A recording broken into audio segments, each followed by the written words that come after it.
পাণ্ডব মোহিনী একাদশী হয়ে গেছে না? পাণ্ডব নির্জলা একাদশী জ্যৈষ্ঠ মাসে শুক্ল পক্ষিয়া এই নির্জলা একাদশীর ব্রত সম্পর্কে ব্রহ্ম বৈবর্ত পুরাণে শ্রী ভীমসেন ব্যাস সংবাদে বর্ণিত হয়েছে।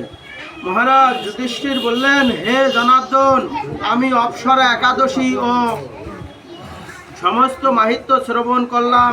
এখন জ্যৈষ্ঠ মাসে পক্ষে একাদশীর নাম ও মাহাত্ম্য কৃপাপূর্বক আমার কাছে বর্ণনা করুন।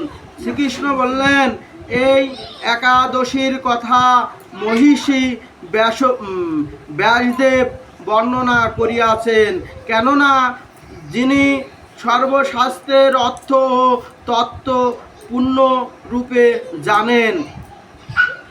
রাজা যুধিষ্ঠির ব্যাসদেবকে বললেন, হে মহিষী দ্বৈপায়ন, আমি মনুষ্যের অলৌকিক ধর্ম এবং জ্ঞান কাণ্ডের বিষয়ে অনেক শ্রবণ করেছি। আপনি যথাযথভাবে ভক্তি বিষয়িনী কিছু ধর্মকথা এমন আমার বর্ণনা করুন। শ্রী ব্যাসদেব বললেন, হে মহারাজ, তুমি যেসব ধর্মকথা শুনছ, এই কলিযুগের মানুষের পক্ষে সেই সমস্ত পালন করা অত্যন্ত কঠিন, যা সুখের সামান্য খরচে অল্প কষ্টে সম্পদ করা যায়, অথচ মহাফল প্রদান করে এবং সমস্ত শাস্ত্রের সারস্বরূপ সেই ধর্ম কলিযুগের মানুষের পক্ষে করা শ্রেয়। সেই ধর্মকথা এখন আপনার কাছে বলছি। উভয় পক্ষে একাদশীর দিনে ভজন না করে উপবাস ব্রত করবে। দ্বাদশীর দিনে স্নান করে শুদ্ধ চিত্ত হয়ে নিত্যকর্ম সমাপনের পর শ্রীকৃষ্ণের অর্চনা করিবে। তারপর ব্রাহ্মণদের প্রসাদ ভোজন করাবে। শৌচ দিকে এই ব্রত কখনো ত্যাগ করিবে না। যে সকল ব্যক্তি স্বর্গে যেতে চায়, তাদের সারা জীবন এই ব্রত। রাধে রাধে। হ্যাঁ,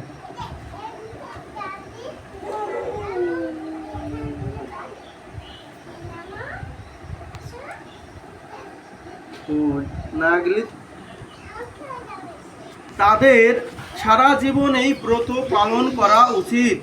পাপ ও কর্মে ব্রত ধর্মহীন ব্যক্তিরা যদি এই ব্রত একাদশীর দিনে ভজন না করে, তবে তারা যথাযথ থেকে রক্ষা পায়। শ্রী ব্যাসদেব এই সব কথা শুনে গদাধর ভীমসেন অশ্ব পাতায় মতো কাঁপিতে কাঁপিতে বলতে লাগলেন, হে মহাবুদ্ধি পিতামহ, মাতা কুন্তী, দ্রৌপদী, ভ্রাতা যুধিষ্ঠির, অর্জুন, নকুল ও সহদেব, এরাও কেউই একাদশীর দিনে ভজন করে না।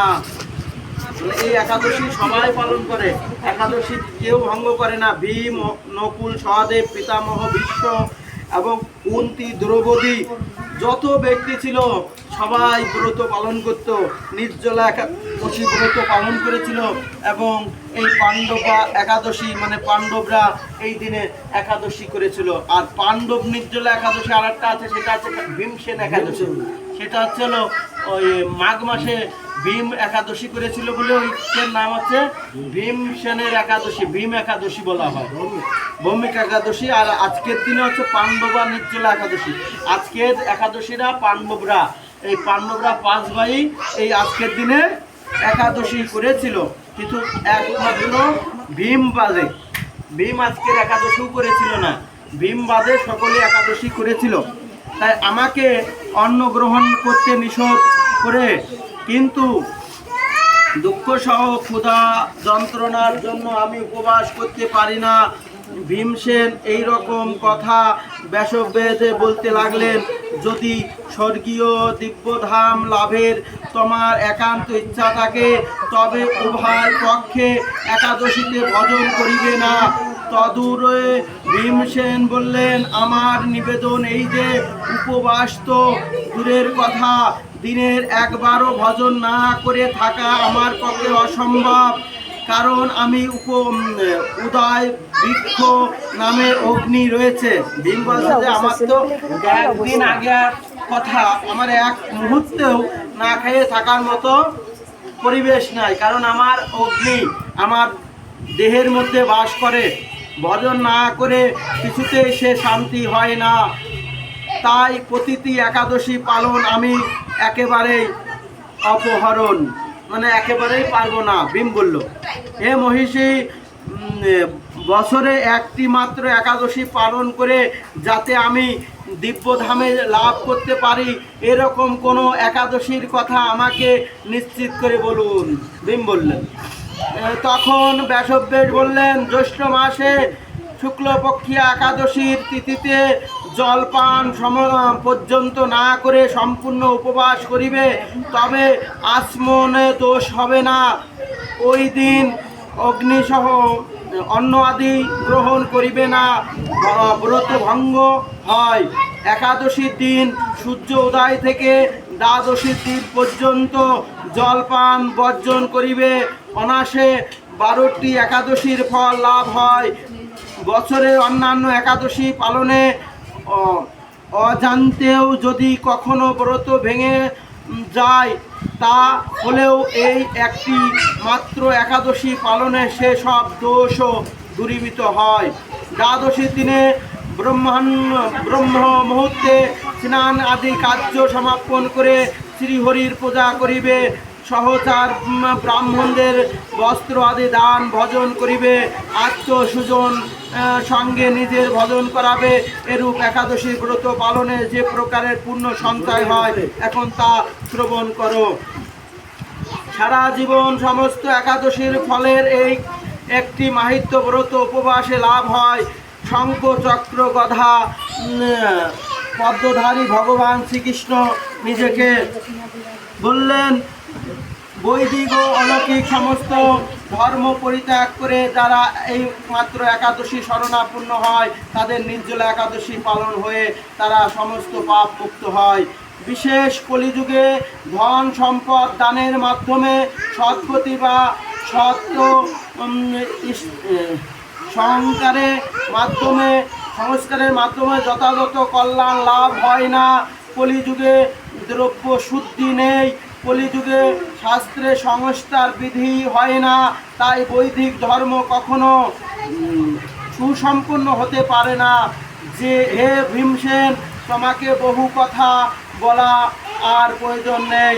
তুমি উভয় পক্ষে একাদশীতে ভজন করবে না। যদি তাতে অসমর্থ হও, তবে জ্যৈষ্ঠ মাসে শুক্লপক্ষে একাদশীতে অবশ্যই নির্জলা উপবাস করিবে। এই একাদশী ব্রত ধন্য ধন্য ও পুণ্যদায়িনী। যত যমদূতগণ এই ব্রত পালনকারীকে মৃত্যু পর্যন্ত স্পর্শ করতে পারে না। পক্ষান্তে বিষ্ণুদূতগণ তাকে বিষ্ণুলোকে নিয়ে যায়। হেই শ্রী ভীমসেন, ওই থেকে নির্জলা একাদশী পালন করতে থাকায় এক একাদশী পাণ্ডবা নির্জলা ভীমসেন একাদশী নামে প্রসিদ্ধ হয়েছে। এই নির্জলা একাদশী পবিত্র তীর্থ, স্নান, দান, জপ, কীর্তন ইত্যাদি যা কিছু মানুষ করে তা অক্ষয় হয়ে যায়। যে ব্যক্তি ভক্তি সহকারে এই একাদশীর মাহাত্ম্য পাঠ ও শ্রবণ করেন, তিনি বৈকুণ্ঠ ধামে প্রাপ্ত হন। জয় জয় নিতাই গৌরী সীতা।